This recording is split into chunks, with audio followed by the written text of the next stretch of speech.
Okay, look at this. I think a fountain water.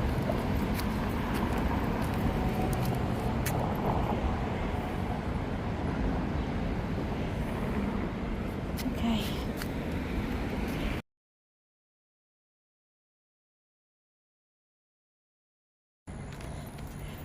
They say you gotta go to New York to see the Statue of Liberty.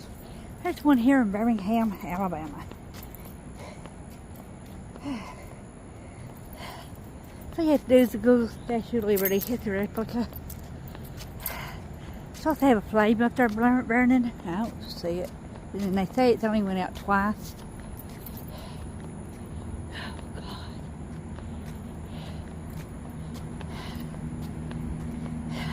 God. I got rush hour traffic and everything.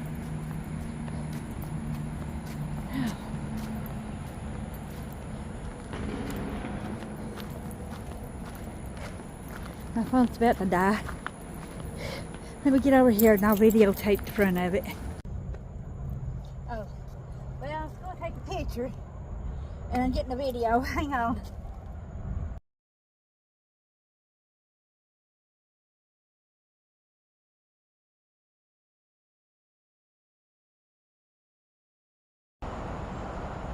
Well, okay. See how I got back on video again, but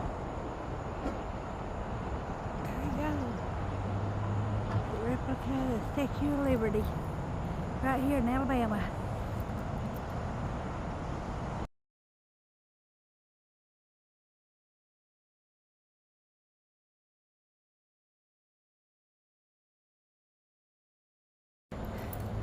That's cool, big old eagle. This is the Wall Memorial for Distinguished Eagle Scouts. That's neat. Oh, I took a picture like that. Hang on. I usually do this way. Okay. Let me take another picture.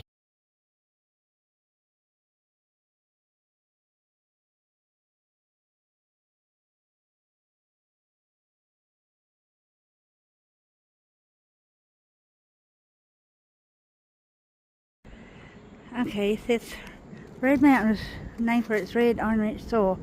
Giant iron outcropping once covered the crest of the mountain.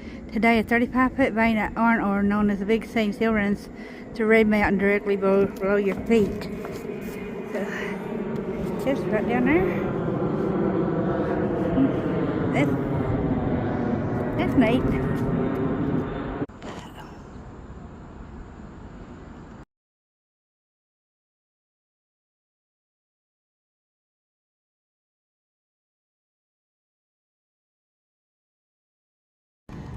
Good morning, guys. I am here at Kelly Ingram Park. It's a beautiful park, but sad what happened here. There was bombings due to protesting, and a bunch of people got killed.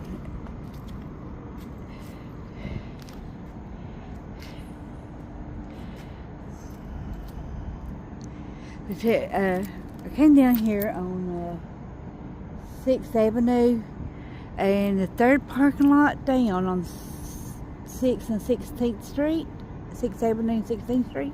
You can park right over there for free, so instead of paying parking meters. This is march route to government. Jim Crow on the books. The first march to City Hall was organized in 1955 by Reverend Fred L. Shuttlesworth when he petitioned the city to hire Negro policemen. In 1963, thousands of blacks marched on City Hall to protest Joe Crow laws that were a constant reminder of blacks' second-class status in America. Such laws robbed them of fair voting and public facility rights, separating water fountains, restrooms, schools, public transportation. Other facilities were marked with whites only and colored, or Negro signs. Separate did not mean equal. Facilities for blacks were substandard to ones for whites. When Supreme Court rulings in the 1950s began reversing the legal basis for Jim Crow nationally, blacks in Birmingham and throughout the American South began to disobey segregation laws, demanding that the laws be repealed.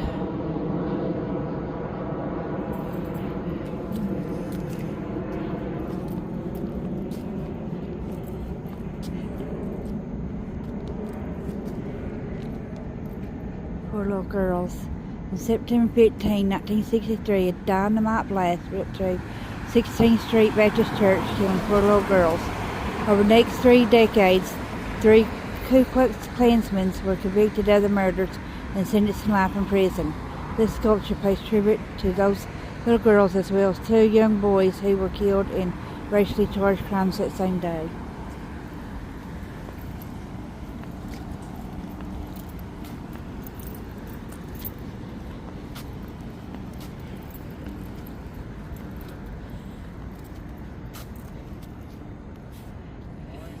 Good morning.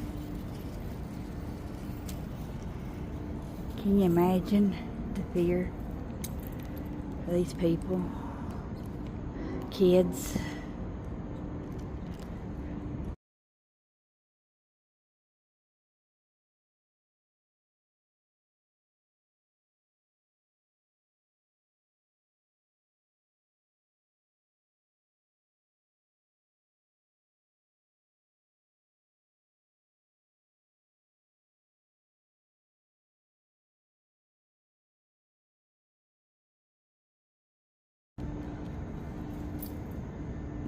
Jim Crow on the books, May 1963. Birmingham, Alabama was considered America's most segregated city. Both cities and state governments created legal codes that strictly banned nearly all social contact between blacks and whites. City Code Section 597 said, "It shall be unlawful for a Negro and a white person to play together or in company with each other in any game of cards, dice, dominoes, and checkers." On September 19, 1950, the city later passed Ordinance 798F to add even more restrictions to prevent racial interaction at baseball, softball, football, basketball, similar games. Can you imagine being a person of color and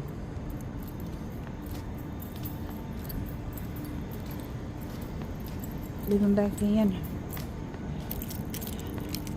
The injustice they had to go through.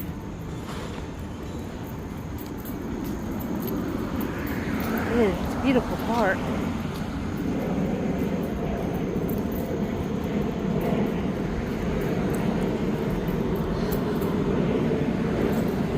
This would be, I guess, the march route.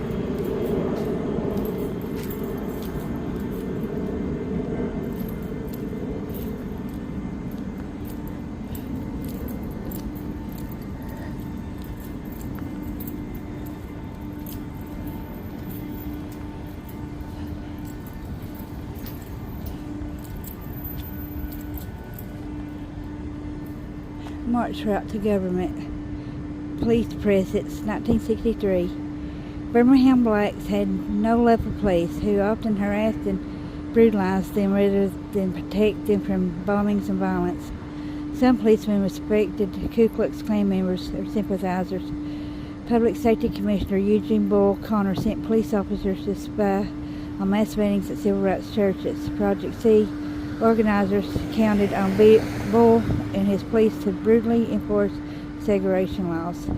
Project C for confrontation, was a series of nonviolent actions that included marches, boycotts, sit-ins, mass jailings, often done with prayer and freedom songs. Organizers believed images of nonviolent protesters confronting police would spark moral outrage and support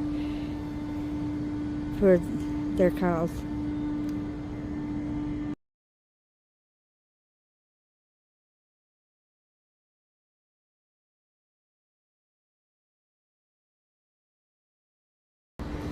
Police presence, 1963. Hamilton Police stand ready in Kelly Ingram Park outside the 16th Street Baptist Church, one of many strategic hubs for which Project C organizers launched marches. Police tried to keep marchers away from City Hall, usually stopping them at 17th Street. White police often considered this street to be the great dividing line between them and black protesters, advancing to government sites downtown.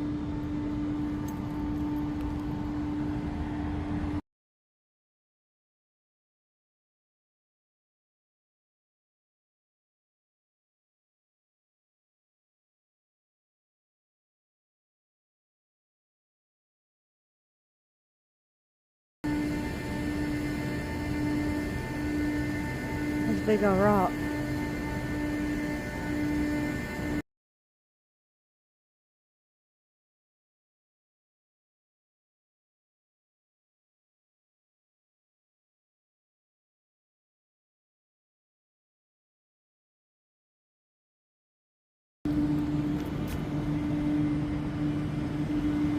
I guess that's the horse chestnut tree. Or is it this one?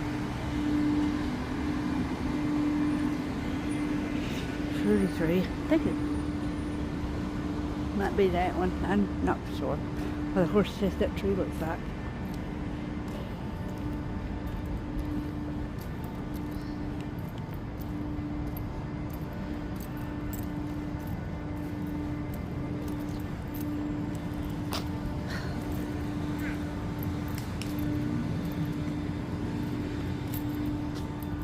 I guess that's the water guns. Assuming that's what that was.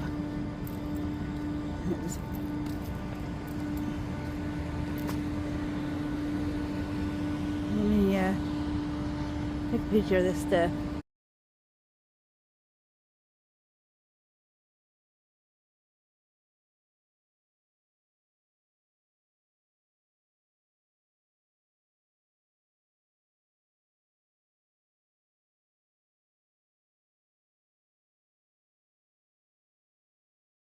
That's what that is. That is water cannons. Bull Connor ordered the fearless child crusaders to be blasted with high pressure fire hoses, and he once again loosed the dogs on the young demonstrators. When the media finally exposed the nation to the cruel scene, President John F. Kennedy attempted to intervene, but the defiant Connor continued to brutalize and imprison discriminately. That's what you see over there. Is a demonstration of a turn around and try and cover their faces and stuff in the water.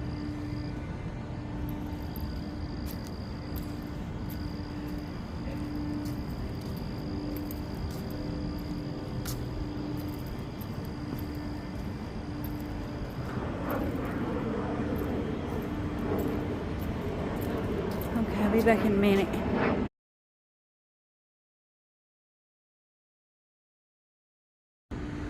Here's a statue of Martin Luther King Jr.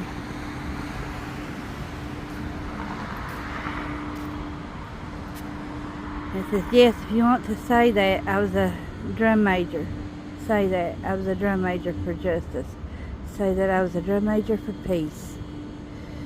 This dream liberated Birmingham from itself and began a new day of love, mutual respect, and cooperation. This statue of Dr. Martin Luther King Jr. erected by citizens of Birmingham as an indication of their esteem for him and appreciation of his sacrificial services to mankind.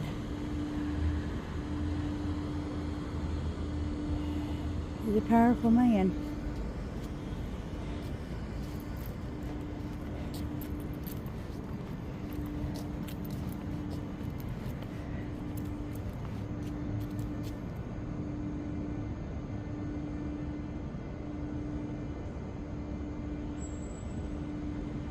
Okay.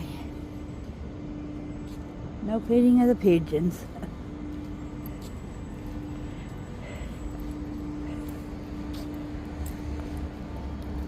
Then walk on up here.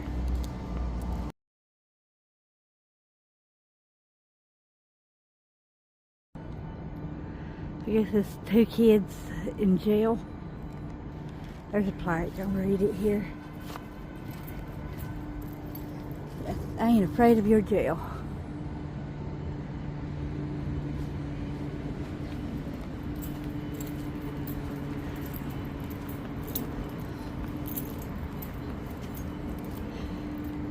The Children's Crusade.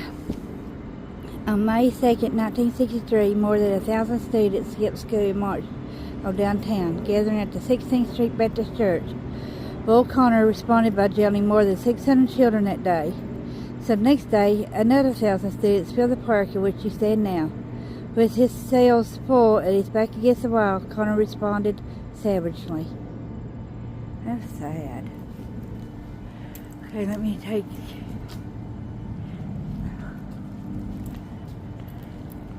Integration is a hand and it's upside down.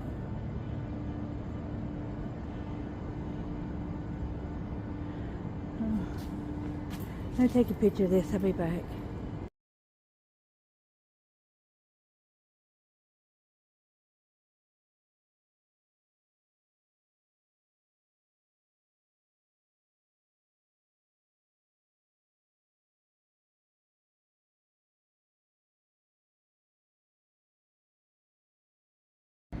Okay, this says the foot soldiers when notoriously racist police commissioner Eugene Boyle Connor sick dogs on the foot soldiers of the movement. Civil rights leaders hoped it would shine a national spotlight on their plight, but the country at large remained woefully ignorant. However, Southern Christian leadership conference leaders had an ace up their sleeve.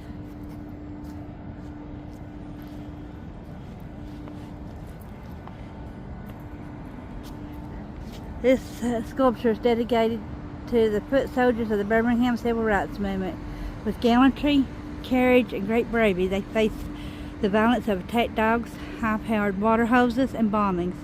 They were the fodder in the advance against injustice, warriors of a just cause. They represent humanity unshaken in their firm belief in our nation's commitment to liberty and justice for all. We salute these men and women who were the soldiers of this great cause.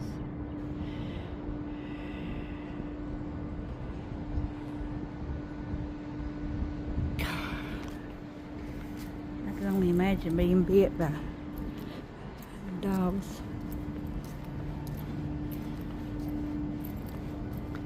I'll be back in a minute.